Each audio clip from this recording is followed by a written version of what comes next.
Oi, pessoal, sejam bem-vindos a mais um podcast aqui no canal Espiritismo Kardec. Hoje eu estou aqui com o Beto Ramos, que ele é do Instituto Revelare. Deixei aqui o link para vocês.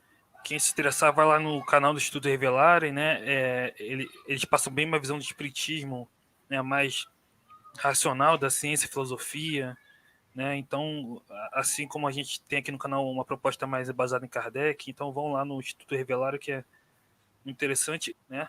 E hoje pensamos em falar sobre o tema livre-arbítrio, prova e expiação, né? E começando o assunto, então, eu queria perguntar, né, iniciar uma pergunta, né? Como compreender esse livre-arbítrio na doutrina espírita? O que é esse livre-arbítrio, que é um princípio fundamental, não é, do espiritismo? Como compreender isso? Eu acredito que para a gente falar do tema central, né, partir desse princípio aqui é bem importante, né, partir do princípio da livre escolha. Então, eu vou trazer você, sim, a solução que eu acho mais adequada para raciocinar sobre doutrina espírita, né? O livre-arbítrio, na prática, né, para todos nós aqui, ele é faculdade, é uma faculdade. Diferentemente de ser um presente para o espírito e que ele já está completamente para o espírito, né? Eu acredito que seja de fato um presente do Criador, sim, porém em potencial, né? Tanto o livre-arbítrio quanto o senso moral, o Eric, são faculdades desenvolvidas, ao meu sentir, gradualmente, né? Porque quando fala para a gente que o espírito foi criado, o espírito humano, né, gente? Para a gente entender isso bem. O espírito humano é criado simples e ignorante, em razão disso, né? Nulidade moral. E acho que isso resume faculdade. E eu, inclusive, aqui no canal, a gente fez, você participou conosco de um encontro, né? O Lauro fez um estudo sobre os princípios. E nós colocamos o livre-arbítrio como um princípio basilar do Espiritismo, né? Ele é uma faculdade, mas por que ele é um princípio? Porque se não se compreender essa faculdade e como ela vai se desenvolvendo, né? Não é mágico, não é maravilhoso, não aparece, não. Está em potencial, ou em germe, enfim, é uma faculdade. E depende cada um de nós desenvolver. Então, o meu livre-arbítrio, ele é desenvolvido à medida que eu vou adquirindo conhecimento. Né? Porque se eu falo em livre-arbítrio, logo penso escolha. Se eu penso escolha, eu preciso ter as opções. Então, a meu sentir, eu responderia a sua primeira indagação dessa maneira, meu querido Eric. Excelente, exatamente isso, né? O livre-arbítrio vai se construindo, como você falou, somos criados simples e ignorantes, né? Então, sem conhecimento do bem e do mal, e vamos desenvolvendo esses livre-arbítrios lá nas primeiras encarnações, no mundo dos primitivos, até desenvolver realmente. Então, não é algo que não é conquistado, né? Não é dado. E isso, esse tema do livre-arbítrio tem bastante relação com o tema das provas e expiações, né? Ao meu sentir, sim, Eric. E aí a gente acho que é até interessante aí quando você coloca, a gente de repente falar sobre o processo, né? Sobre o processo. Então, antes da gente ir direto ao ponto, né? A gente lembrar, né? Como é que eu vou adquirir essas opções para eu escolher? Então, nós passamos pelo instinto, e o instinto para o espírito humano é onde ele está mais influenciado pela matéria. Então, é comum hoje, no século XXI, nós estamos aqui às 20 horas e 7 minutos do dia 14 de maio, encontrar espírito que ele está totalmente influenciado pela matéria.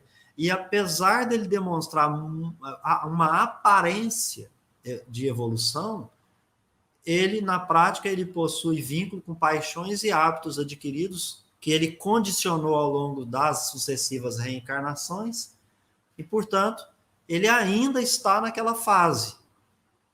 Você vai encontrar também aqueles que já possuem certa consciência. Ele tem paixão, tem hábito, mas ele já está consciente de que isso, opa, eu preciso dar uma reprimida aqui, preciso melhorar ali, né? Então, é um primeiro surgir da consciência. Você vai seguindo aí, a inteligência ela também vai oportunizando nós desenvolvermos o senso moral. Até onde eu compreendi, me parece que o senso moral ele começa com a inteligência. Depois da consciência de si mesmo, você passa, então, a ter aí alguns momentos que você começa a distinguir. Porque quando a gente fala de moral, não sei se você concorda comigo, a gente está falando de bom e mal, né? Mas bom e mal não é uma coisa assim, isso é bom, isso é mal, né? É aí que vai entrar o próximo, nosso assunto principal, né? Porque é preciso conhecimento. É preciso conhecimento, né? E é interessante que quando a gente fala em Kardec da busca de adquirir o senso moral na acepção fundamental dessa palavra, nós estamos falando do bem, né? Do bem moral. E com a inteligência, às vezes você não encontra. Tem gente que está muito horizontalizado na inteligência. Ele não transformou nada em sabedoria, nada ainda se transformou em virtude. Não é? Obviamente, à medida que isso vai ultrapassando, né, as sucessivas reencarnações, o espírito também ele passa a fazer uso da vontade. Até porque eu gosto muito dessa figura, né? Quando você está vinculado às paixões, você está governado pelo desejo.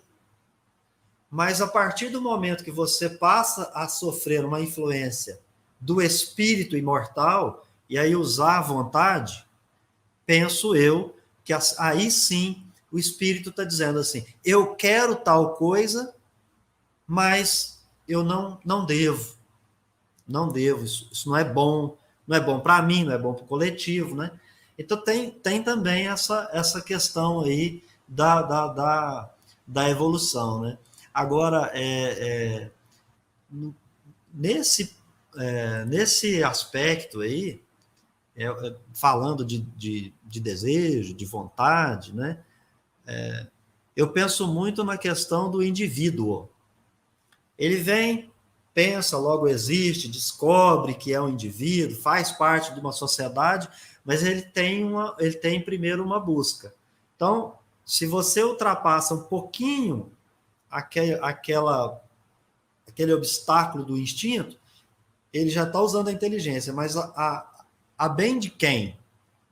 Ele está buscando o bem, está desenvolvendo um senso moral, mas ele é que está em evidência. Então, o seu instinto passa a se enfraquecer, a inteligência passa a aumentar. Nessa medida, né, nós estamos falando de prazer, de paixões, de interesse, de utilidade. Mas olha para você ver, eu não consegui sair de nenhum exemplo que seria eminentemente espiritual. Eu só falei de matéria para você, né? Então, ele busca o prazer. Não está mais no instinto. Tem instinto, está enfraquecido. Ele busca o prazer. Mas, né, ele também já percebe que algumas coisas são úteis para ele e se interessa por isso. E, às vezes, o interesse até uma possibilidade de impedir com que ele, pelas paixões, vá dar vazão aos seus prazeres, aos seus desejos, porque ele já entende uma questão da utilidade. Então, eu queria dizer para você nesse sentido assim, na sociedade tem muita gente que está governada pelo instinto. Mas como ele já adquiriu inteligência, ele se restringe, não deixa isso transparecer, porque tem situações a ele que são de seu interesse, e se ele desse vazão a essas paixões, certamente ele não iria atingir nem conseguir aquelas utilidades. Então ele está aí nessa luta entre o avançar, né, entre instinto, inteligência, buscar as questões morais. O espírito ainda, ao meu sentir, está muito longe, que é o que a gente fala do bem moral, né? Ele pratica ações que são boas? Pratica. Ele pratica ações más? Pratica, até gosta muito, se revigora muito mais com as ações que são más, né? Busca muito a sobrevivência individual no coletivo. Então, ele não se oferece para o coletivo, a bem do coletivo, né? Então, assim, para devolver para você, eu acredito que nessa fase o senso moral está muito pouco desenvolvido. Seria isso, né? Então, você vai estudar Kardec, o próprio Kardec vai dizer em vários momentos que senso moral e inteligência não andam juntos, né? Você desenvolve, às vezes, até muito mais a inteligência que o senso moral. Mas por que será? Então, eu penso, aqui eu estou especulando, que você sofre uma influência do meio, da matéria, e você está... A sua consciência, entre aspas, de si mesmo, está mais vinculada à matéria do que a sua natureza espiritual. Então, eu penso que seria isso. Não, perfeitamente colocado, né? Como Kardec diz lá na lei do progresso, é exatamente isso. O progresso intelectual, ele engendra o progresso moral, mas não imediatamente, né? Porque o progresso intelectual ele dá as noções de bem e mal, né? E que é necessário para compreender a questão moral, né? Então, nesse sentido, mas não se equilibra imediatamente, né? Vai se equilibrar em algum momento, mas normalmente ou a pessoa é mais moralizada e menos intelectualizada, ou mais intelectualizada e menos moralizada, né? Então, só depois, quando ascender para uma segunda ordem, depois vai se equilibrar esses dois progressos, né? Mas a princípio, realmente, como você falou, é um instinto que domina, né? O instinto é uma espécie de inteligência rudimentar, como Kardec diz, né? Mas aí o instinto de conservação, né, que vai engendrar as paixões, né, que vai dar origem aos vícios também, como Kardec coloca, e isso tudo vai ser necessário para o desenvolvimento do espírito ali naquele princípio, né, ali no mundo primitivo, rudimentar, né. Enfim, e aí chega um momento em que ele desenvolve o livre-arbítrio e toma essa consciência, né, do bem e do mal, né. E aí eu queria perguntar para você, então, colocando, o que seria esse bem e esse mal? O que é uma ação boa, uma ação má? Né? O que é a moral e como compreender um interesse pessoal nisso? Várias perguntas, eu tenho muitas dúvidas, poucas respostas, e aqui o objetivo é a gente construir, né? Quando a gente está falando aqui em bem ou mal, né? E fala na questão moral, eu me socorro lá no Livro dos Espíritos, né? O Livro dos Espíritos, o Kardec, ele define, né, a moral como se conduzir no bem, né? E a gente compreende ali que é o bem coletivo. Então, é isso. Só que isso é espiritismo, né? Isso é espiritismo. E essa rudimentaridade que nós viemos ao longo do tempo, se foram criando estratégias, né? Se foram criando estratégias. Então, uma ação boa em que sentido? Uma ação má em que sentido? Então, primeiro que a compreensão do bem e do mal, ela não vinha do próprio indivíduo raciocinando acerca, né, da conduta. Então, vamos pensar com Kardec. A moral é o bem proceder, é o bem se conduzir, é o fazer o bem. Se a gente tem noção de que fazer o bem está lá naquela máxima, de fazer ao próximo aquilo que eu gostaria que fosse feito para mim, então tudo que é ruim para mim é ruim para o outro. Tá. Mas partiu-se disso? Não, não. Por quê? Porque nós tivemos e temos, inclusive no meio espírita, uma alta influência das religiões ancestrais, que criou, né, aquilo que você até trata muito bem, né, que é a questão da moral autônoma. Que, ao contrário de quem governa o indivíduo, é ele mesmo, né? Então, ele adquire conhecimento, ele que deseja, é ele que é autônomo, né? Ele que vai usar o livre-arbítrio, ele que adquire conhecimento. E veja, como é que eu vou proceder numa ação boa ou numa ação má se eu não conheço?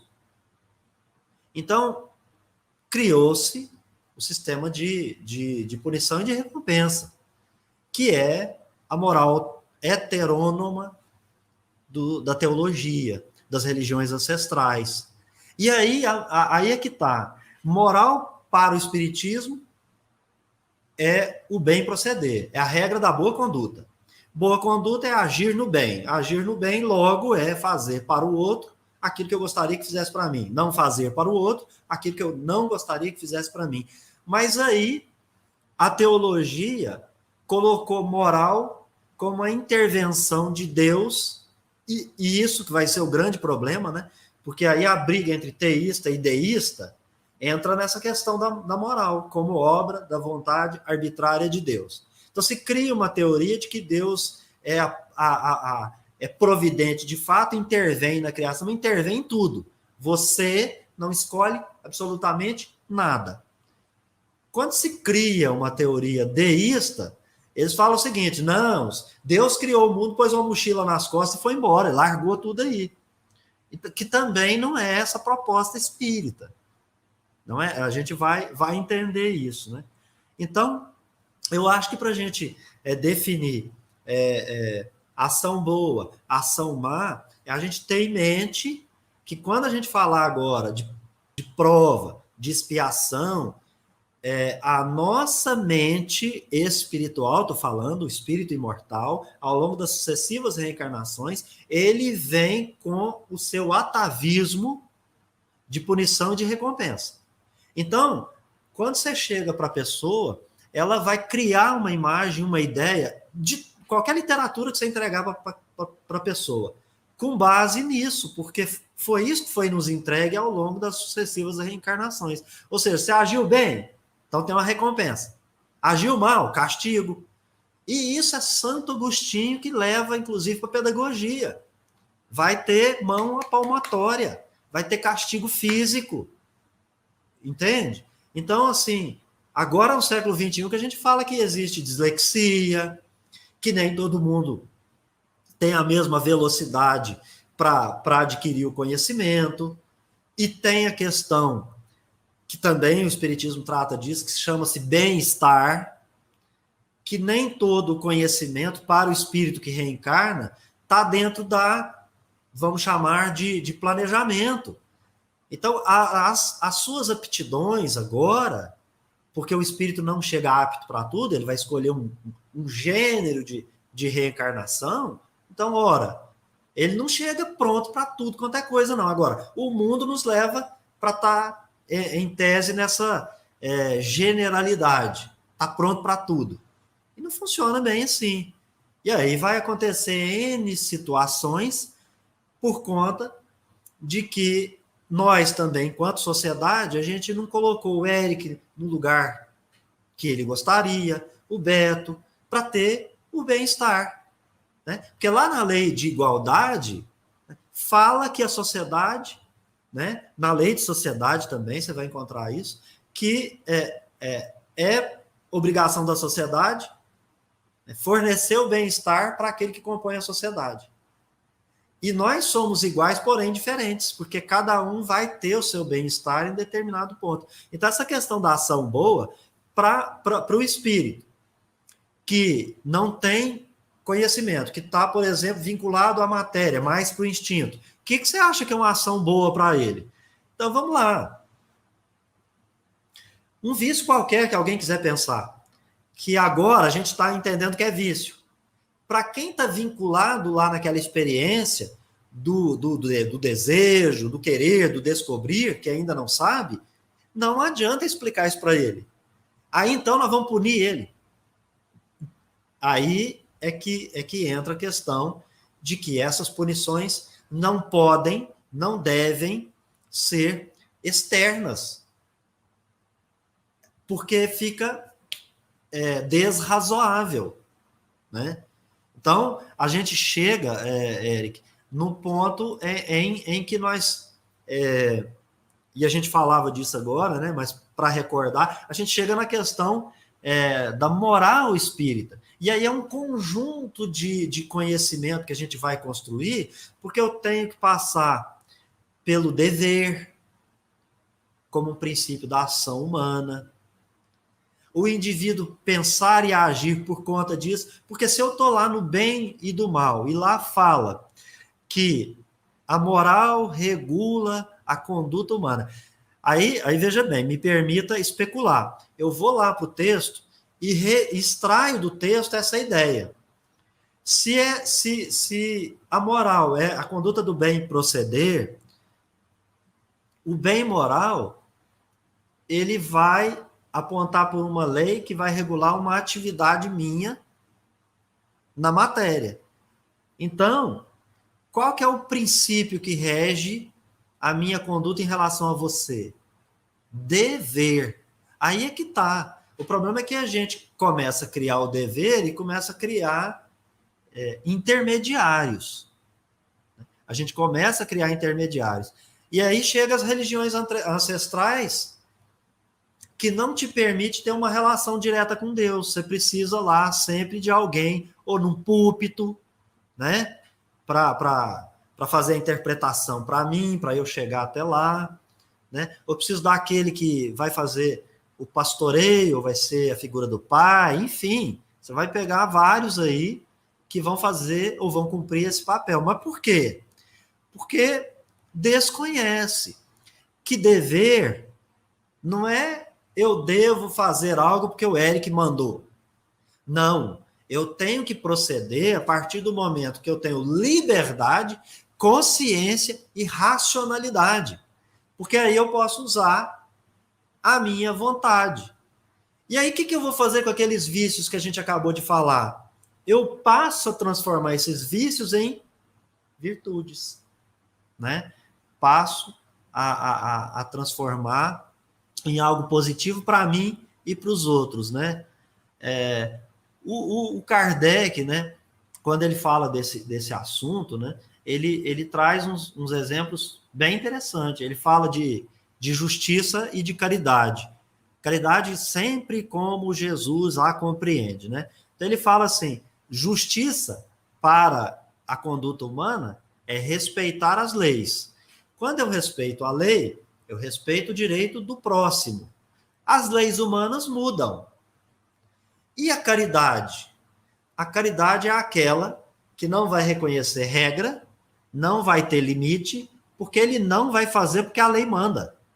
Ele transformou o seu hábito, o seu vício em virtude e livremente, conscientemente, racionalmente, ele escolhe, por força do seu livre-arbítrio, fazer o bem. E aí é que está, né, que a gente fala que isso é muito difícil porque estamos vinculados à matéria, que é fazer o bem para aquele que não gosta da gente, que não chama a gente de bonito, que não fala que a gente é inteligente, né? Ah, assisti uma live sua, não gostei não, você falou coisa errada demais e tal, e a gente fala, não vou fazer o bem para esse cara mais, né? Então nós somos, né, estamos nessa situação.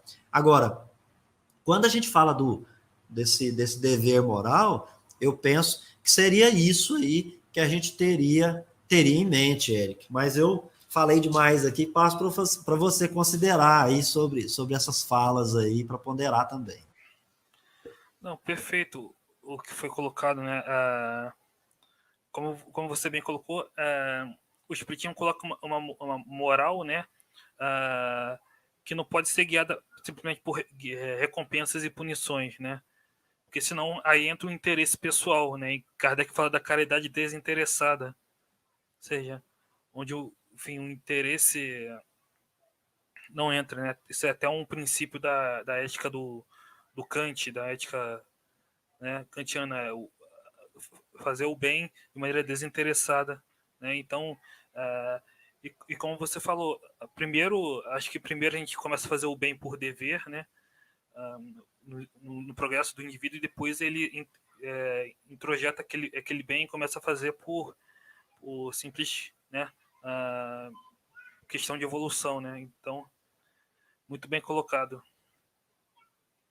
Eu queria falar com você aqui também, eu acho importante, né? Para a gente, porque senão a gente não fala de prova e de expiação nesse tempo aqui. E aí seria interessante também a gente depois caminhar para esse lado, fazer uma abordagem também. É que hoje nós já temos, cada um que quiser parar e meditar, capacidade para poder entender como que funciona essa questão de paixões, vícios e do senso moral, né? O Kardec ensina, né, que à medida que a inteligência vai se desenvolvendo, o nosso instinto vai enfraquecendo, né? De acordo com esse processo muito lento, a gente vai tendo algum domínio sobre a matéria.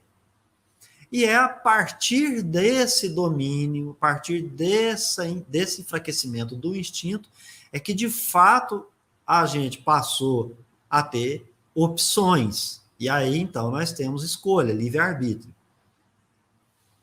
E entra essa questão, para a gente poder falar depois, então, do tema central aqui, que quando eu estou vinculado na matéria, o que está regendo minha vida? O instinto. Porque eu tenho paixões e vícios e eu quero o quê no coletivo? Me conservar. Eu quero estar conservando. Então, conservando os meus maus hábitos, enfim, buscando meu interesse pessoal, né? E senso moral. Aí, senso moral, o Kardec usa uma expressão muito interessante. Ele fala assim, tem origem na vida intelectual. Você fala, mas pera lá. A inteligência que raciocina usa o livre-arbítrio. Então, que vida intelectual é essa? Então, eu penso que já é raciocinar como espírito. Então, o senso moral, quando eu descubro certo e errado, justo e injusto, bem ou mal, o bom ou mal, eu passo a pensar como espírito. Se eu faço péssimas escolhas, não é porque eu não estou pensando só como espírito, é porque eu ainda sofro influência da matéria. E se eu sofro influência da matéria, errar é uma variável que pode acontecer muito mais vezes do que acertar, né? Mas a partir do momento que eu começo a sopesar, então está desenvolvendo o senso moral. E, de fato, entra esse ponto, né? Quando, então, eu passo a escolher, porque eu já tenho a ação do espírito, mesmo ela humilde, modesta, mas eu estou escolhendo, eu estou atraindo para mim responsabilidade, que é o que vai distinguir lá na frente para a gente poder compreender um pouco melhor sobre a questão da prova, né, e da expiação, né, que parece que são duas coisas, mas não são. De qualquer maneira, eu fiz uma intervenção aqui, vou devolver para você, caso você queira perguntar alguma coisa que a gente não comentou. Exato.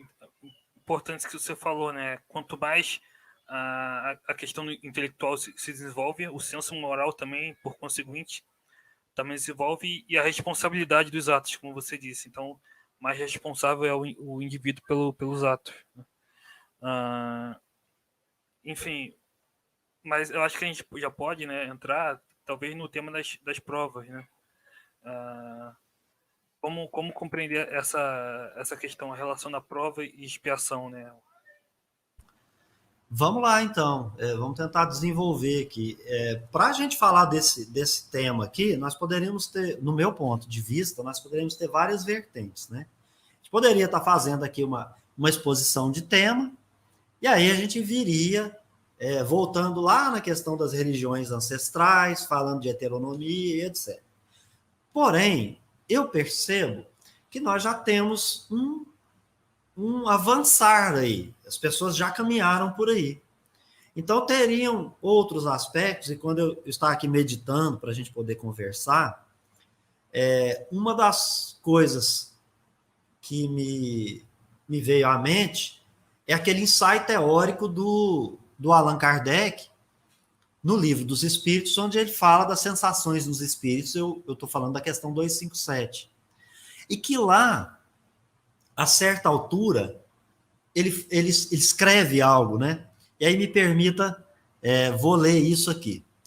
Então, lá, a certa altura, ele diz assim: como não possuem órgãos sensoriais, podem tornar à vontade as suas percepções, ativas ou nulas, havendo apenas uma coisa que são forçados, eu repito a palavra, são forçados a ouvir: os conselhos dos bons espíritos. Então, quando a gente vai para as questões que tratam de reencarnar e que pergunta se Deus pode impor expiação, enfim, os espíritos falam que o Deus sabe esperar, mas pode impor uma reencarnação que seja salutar, isso e aquilo, né?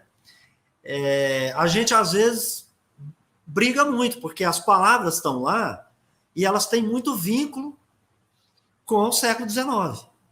Não tem como fugir disso. Então, não que você tenha que adaptar ao século XXI, mas você tem que entender como pensava-se no século XIX. E você acabou de registrar que na codificação há a influência da filosofia. E que nós vamos encontrar Kant, Rousseau, mas você vai encontrar Pitágoras, Protágoras, você vai encontrar Aristóteles, Sócrates, Platão. É claro que não está mencionado isso lá, mas se você for estudar esses temas, nós vamos ver essas expressões ali. Então, por que eu comecei por aqui? Porque me parece que a única coisa que nós, os espíritos, estamos forçados a é ouvir. Então, você vai ter gente boa demais, e aqui gente boa lê-se espíritos superiores, que gostam da gente, falando quantas vezes forem necessárias, porque Deus sabe esperar, da beleza, da misericórdia que seria reencarnar nessa ou naquela situação. Porque, por muitas vezes, eu não terei as condições adequadas para fazer uma escolha com conhecimento de causa. Ou até quero escolher algumas que me parecem que serão salutares, mas que vai me fazer pisar no lodo quando estiver encarnado e afundar cada vez mais. Porque não será uma boa escolha. E aí nós temos várias questões que passam por isso, né? Então, quando a gente vai para o livro 2º, capítulo 6, Vida Espírita, e entra na escolha das provas, lá nesse item 5, na tradução do Herculano Pires, a gente poderia pegar várias vertentes. A gente poderia falar de reencarnação, e, obviamente, eu estaria aqui falando em encarnação. Então, aí, teria que me dirigir, e aí só me permita fazer uma digressão, né? Eu teria que me dirigir para a questão 132, que ele fala da finalidade com a qual o espírito encarna, e eu não posso falar de prova de expiação, esquecendo que, e aí vamos pegar as palavras, nos entender quanto a elas, afastar a letra que mata e usar o espírito que vivifica. Então, fazer uma interpretação de modo que nós possamos entender que o espiritismo tem aquele princípio inicial que você me cobrou, que é livre-arbítrio. Escolha, se tem livre-arbítrio, tem uma palavra usada, amposé, Deus impõe. Ora, Deus impõe? Sim, é uma lei divina a encarnar, lei natural. Não tem espírito que não chegou à perfeição que não esteja sujeito, por lei natural, a reencarnar. Então, a encarnação é uma lei. Então, Deus impõe, porque é uma lei para todos os que estão compondo a criação. Então, a meu sentir, por isso que ele vai dizer. Mas tem um objetivo, que é a permissão de que eles partam do ponto A para chegar no ponto de destino, que é a perfeição. Então saiu lá de simplicidade, ignorância, ou do sei de Deus como o princípio inteligente. Como que cria? Não sei. Né? Então, por que depois vai reencarnar, ou como está aqui na questão 132, encarnar? Para que possa, então, utilizando a razão, a consciência, o aprendizado, o conhecimento, a inteligência, o senso moral, à medida que isso vai se tornando um acervo, né? Então, eu vou para a escola, no pré-primário, eu levo os livrinhos, as coisinhas, levo a lancheirinha, para eu me nutrir, me alimentar. Então, tem lá todos os livros ou todas as coisas lúdicas para eu aprender. Mas eu tenho meu alimento.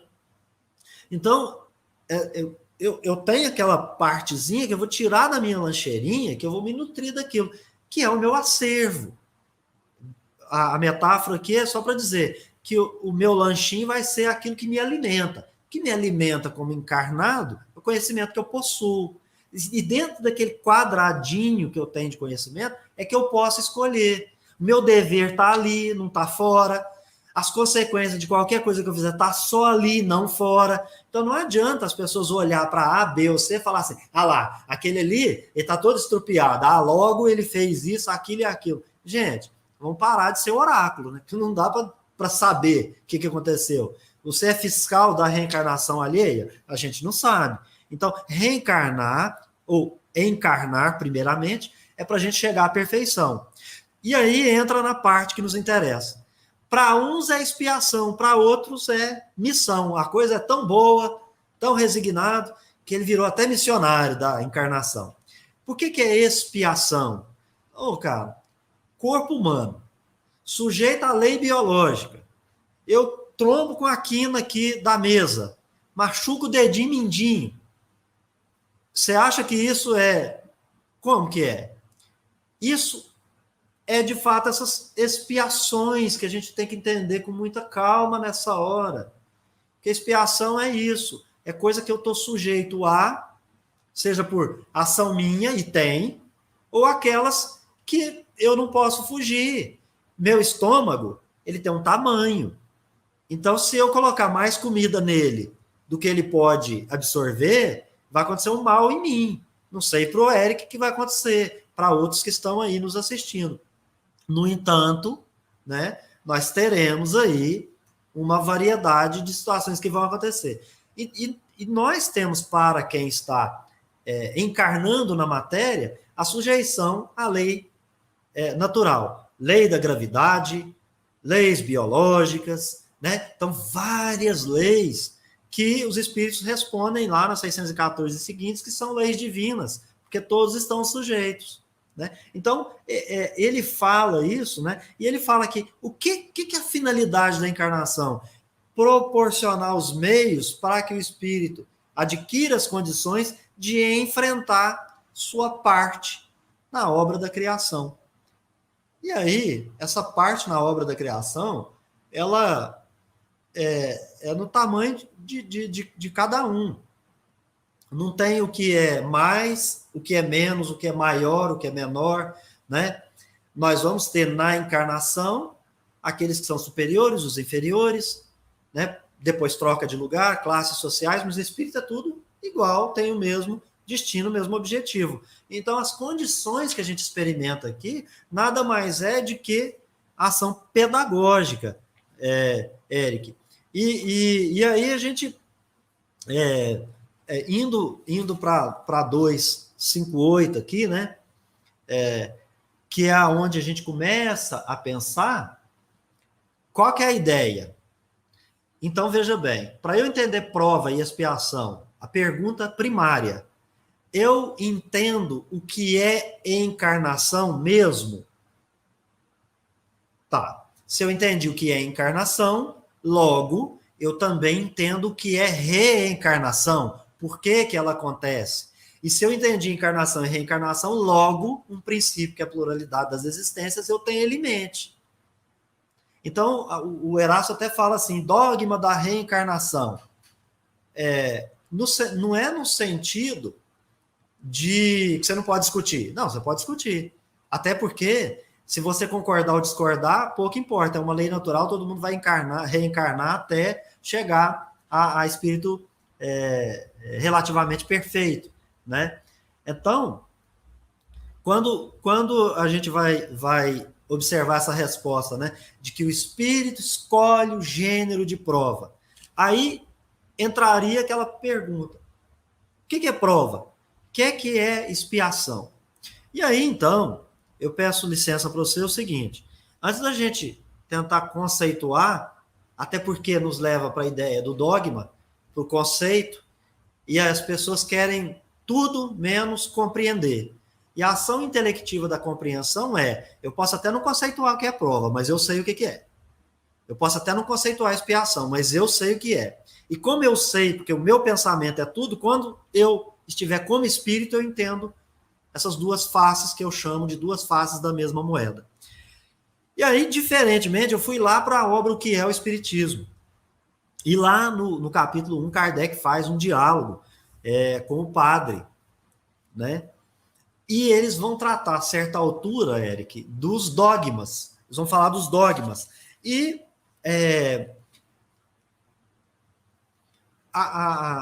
essa fala está muito específica lá, né? Então, vou me permitir fazer a cola aqui. É preciso saber o que diz o Espiritismo sobre reencarnação, aparição do ser humano na Terra, aparição do ser humano antes de Adão, a negação da eternidade das penas, a inexistência dos demônios, o purgatório e o inferno. Aí você diz assim: Beto, mas por que isso?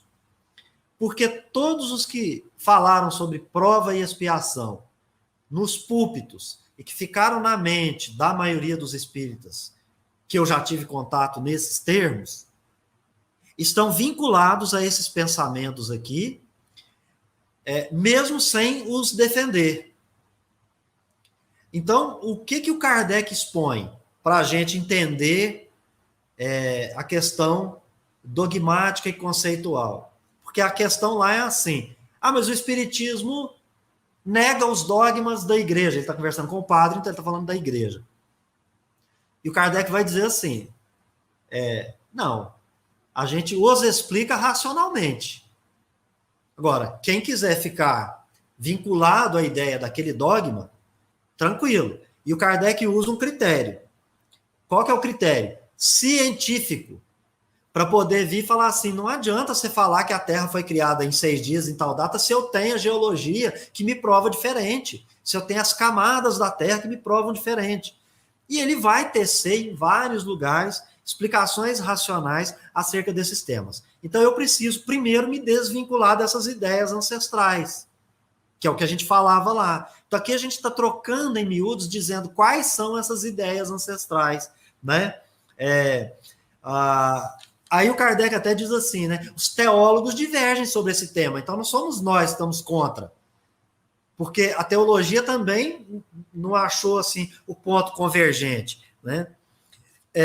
Aí, voltando naquela ideia da conduta moral que você fez a pergunta inicial lá, né? Ele vai dizer o seguinte: a situação primordial, principiológica, que vai dominar todas as crenças e que o Espiritismo se conforma, seja com protestante, judeu,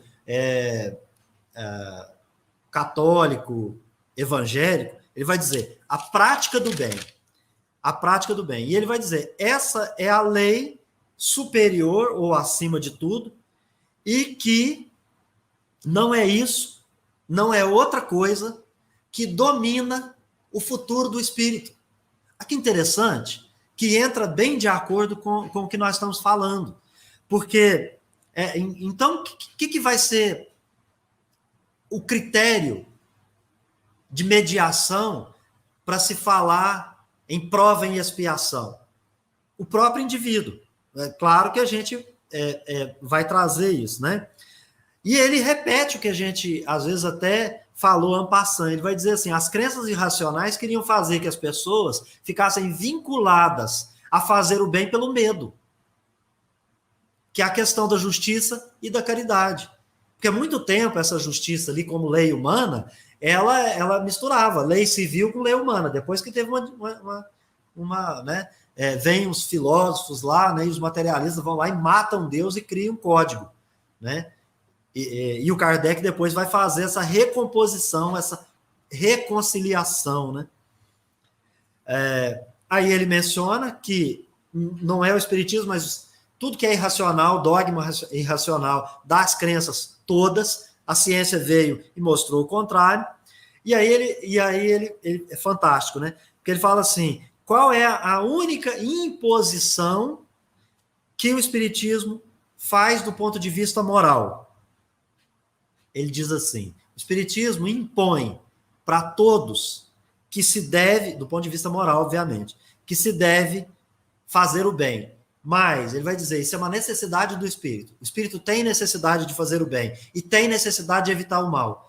Então, até a gente poderia aqui especular que essa questão aí entre saber a diferença do bem e o mal, já que a lei divina está gravada na consciência, isso faz parte da lei natural, ou seja, à medida que evolui, vai descobrir o bem e o mal e vai fazer, em algum momento, a escolha correta, né? Então, ele vai dizer qual o objeto tratado pelo Espiritismo. Então, o Espiritismo impõe algo.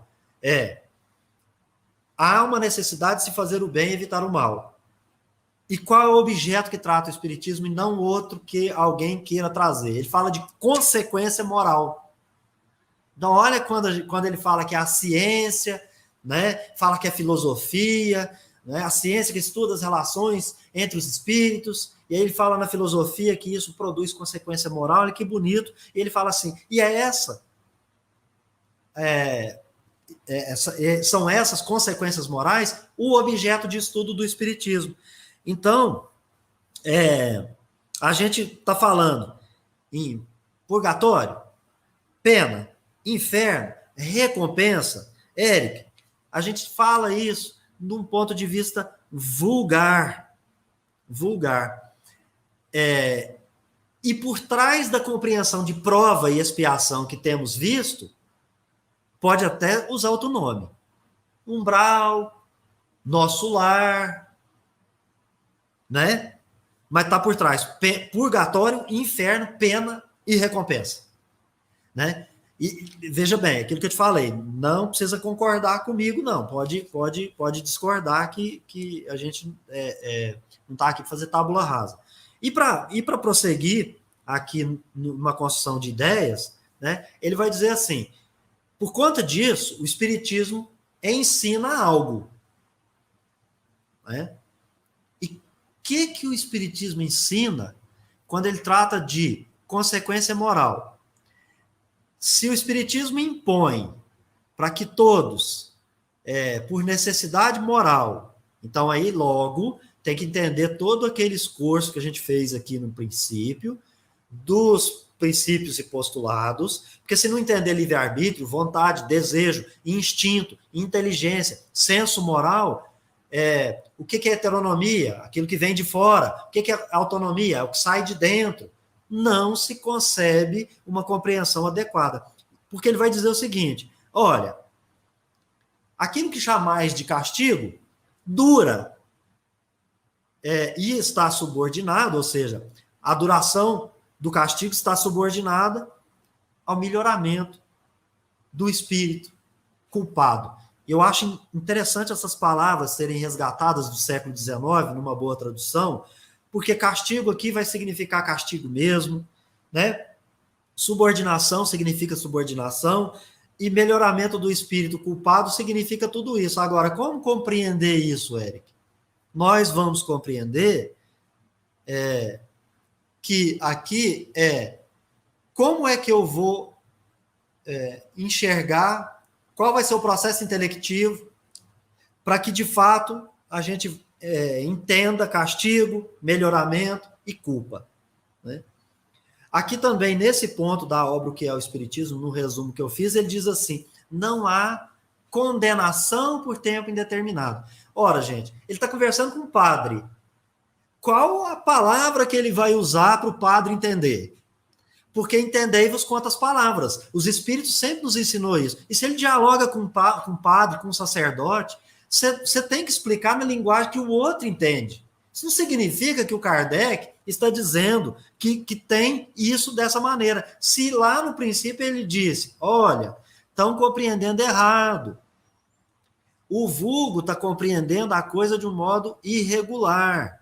E ele está explicando que a consequência é moral. Então aí eu entro aqui em culpa, castigo, recompensa, não sei o quê, mas estou pensando com a minha cabecinha de encarnado. Né? Matéria. Ora, então se é consequência moral, esse castigo, essa recompensa, esse melhoramento, essa culpa, tudo isso é mundo moral. É moral. Não tem como a gente querer outra coisa. Por que falar em castigo, condenação? Por quê? Porque a palavra é sofrimento. Os espíritos chegaram e falaram assim, estou sofrendo, estou feliz, estou infeliz, tem sofrimento. Para o espírito é castigo. O espírito volta para o mundo espiritual com o atavismo ancestral. Ele vai usar outra palavra? Não vai. Não vai. Ele vai continuar falando disso. Então, há um sofrimento. Aí, então, convido para a gente pensar com Kardec, à luz do Espiritismo, numa hipótese fundamental. Tudo que ele tratou aqui, e quando ele falou em consequência, toda consequência é moral. Toda consequência é moral. Então, como se coloca fim ao sofrimento, segundo Kardec? E ele usa a expressão assim, Deus exige. Aí, você também tem que entender Kardec. Kardec estava conversando com o padre, mas também conversando com os teólogos teístas, mas também conversando com os deístas, e principalmente com uma filosofia francesa da época, que achou que Deus pôs a mochila nas costas e, como diz aqui na minha cidade, Eric, picou a mula e foi embora. E o Kardec defende providência de Deus, que não está abandonado. Né? Ele fala disso na Gênese. Então, aí ele diz assim, é preciso arrependimento, surge a palavra expiação, reparação. E ele vai dizer assim, o melhoramento precisa ser sério e efetivo. E o que é? Um retorno sincero ao bem. Agora vamos lá, né? Aqui só uma digressão. Quando a gente fala isso aqui, né, acerca de sofrimento, de expiação, a gente está pensando que o espírito tem ou não tem conhecimento? Porque para esse processo acontecer, lembra daquele quadradinho que eu fiz no início? Ele só acontece dentro daquele quadradinho, com aquele nicho ou nível de conhecimento adquirido pelo espírito imortal. Não fora. Não se exige mais do que você tem para oferecer. Então, o Kardec faz uma conclusão nesse ponto, dizendo assim, por fim, o espírito é assim o árbitro da sua própria sorte. Então, quando fala em arrependimento, veja, você precisa saber que a conduta é delituosa para poder reconhecer uma culpa. Se não, gente, aqui na Terra, e aí falo para vocês como advogado, nós não teríamos para aquelas pessoas que não possuem o controle da sua mente e, portanto, ele tem ali, vamos chamar de deficiência para se compreender a fala, ele vai ser considerado inimputável. Então vai depender da compreensão que ele tenha. Gente, se a gente faz isso aqui na Terra, como que seria um pai que é perfeição, que é bom, é soberanamente justo? Então nós temos que pensar nessas analogias para poder entender, né? Aí então ele diz assim, uma ação no mal prolonga sofrimento. Ué, dá um soco na sua parede, vai doer. Dá o segundo para você ver. Então, só que nós estamos falando em consequências morais. Estamos usando uma analogia para entender. todo esforço no bem minora ou abrevia. O Pedro não falou que um ato de amor cobre uma multidão de pecados? Mas aí eu convido para a gente ir para um ponto fundamental. E falei agora há pouco e repito. Como é que é esse tal de reconhecer culpado? Porque arrependimento pressupõe que você conhece a ação. Você sabe se ela é boa ou se ela é má. Não é? Então, para saber se tem culpa e para poder expiar, você precisa ter conhecimento, porque senão você não atraiu aquela famosa responsabilidade do princípio lá que a gente falou. Né?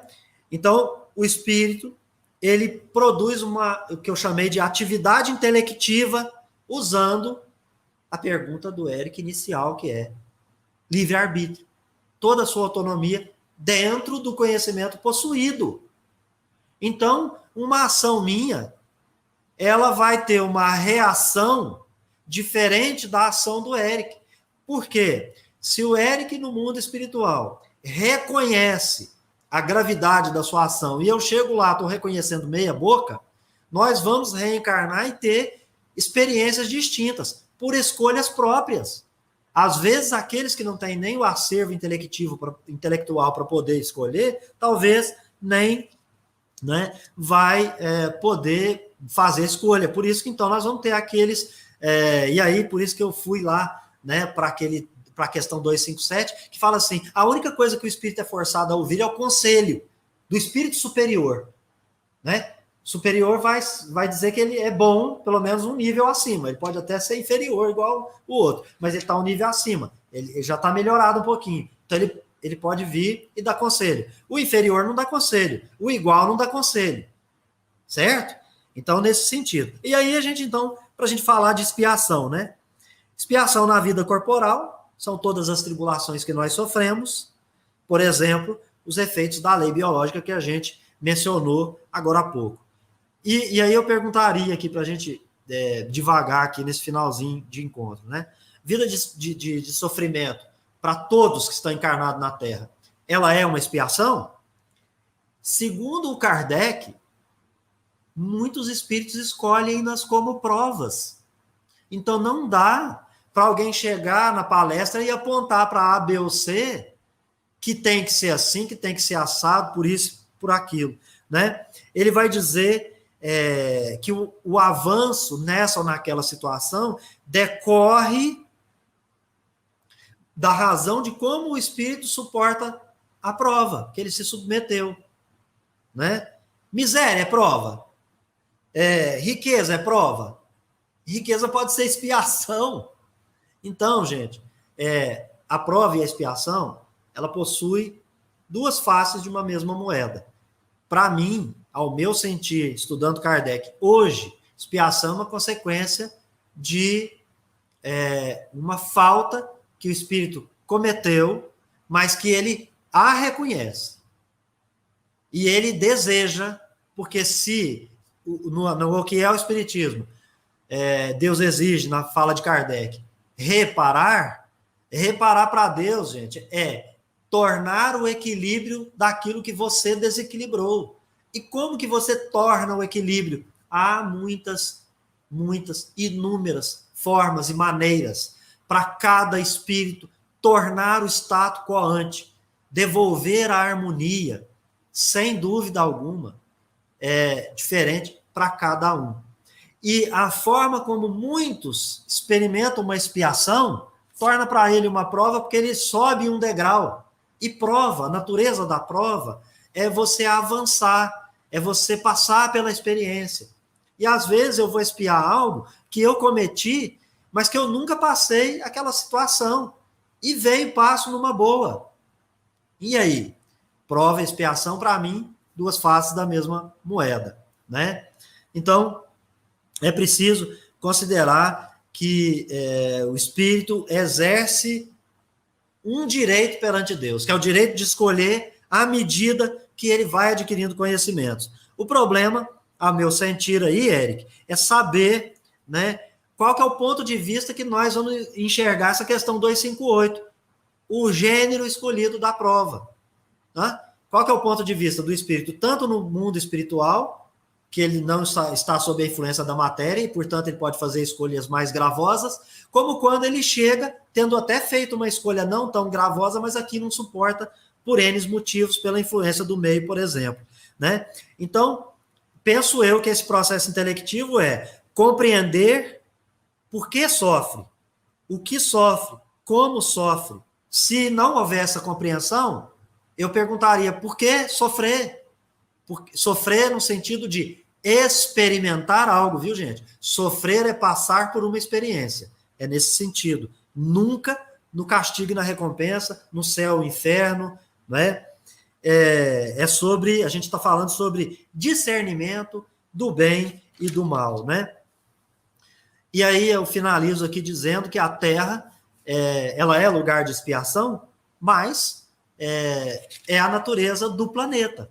Agora, a gente chega aqui só para expiar? Não, a gente aprende, tem uma finalidade da encarnação que foi dita lá na questão 132, né? Então nós temos aqui a natureza dos espíritos que encarnam aqui, a natureza do planeta que vai evoluir, assim como os espíritos, Kardec fala isso na obra A Gênese, né? Então por que aqui a gente expia? O corpo é pesado, o corpo é físico, o corpo é grosseiro, a lei é biológica, a lei é física, lei da gravidade, e a gente poderia falar uma série de outras aí, né? São, na verdade, períodos, experiências, ciclos, etapas que qualquer um de nós passa, porque é uma lei natural e delas nós não escaparemos.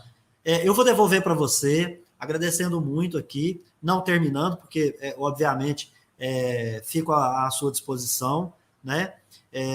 Mas espero ter contribuído de alguma forma. Sei que não tem como esgotar esse tema, Eric, que é um tema bem espinhoso, muito difícil, mas que bom que na atualidade a gente está falando sobre isso.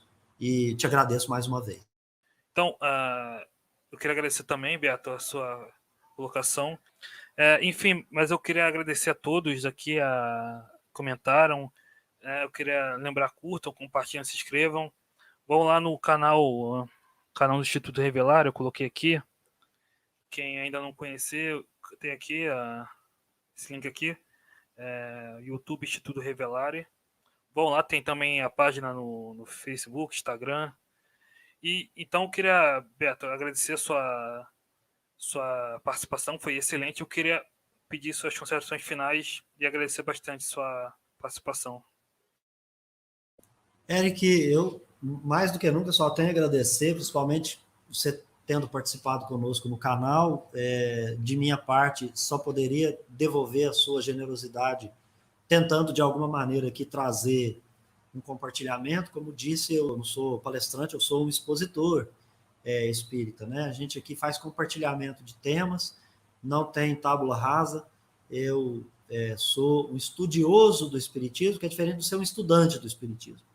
Então eu vou estudar o espiritismo ainda, se Deus assim, né, o permitir, vou pedir para estudar o espiritismo também nas próximas encarnações. Então eu que quero te agradecer esse honroso convite, participar aqui, né, do Espiritismo em Kardec. Foi uma experiência incrível, uma experiência única. Para mim foi uma grata satisfação, e receber essas pessoas queridas aqui e que nos brindou, inclusive, com pergunta, para nós uma grande honra, né? Então, meu pleito de gratidão, quero dar um abraço a você, caloroso, que a gente possa se encontrar no futuro e se abraçar fisicamente, né? Que o espírito encarnado aqui ainda precisa disso, e deixar aí as portas abertas para você fazer essa parceria com a gente, e nós aqui, de alguma maneira, se pudermos aí auxiliar, estaremos sempre à disposição, tá? Então, muito obrigado a você, eu agradeço a Deus e a Jesus por essa oportunidade, e ao canal Espiritismo em Kardec por tudo que nos proporcionou nessa noite. Muito obrigado novamente, Beto. Foi realmente excelente, e é isso. Para quem está assistindo, curta, compartilha, se inscreva, e nos vemos no próximo vídeo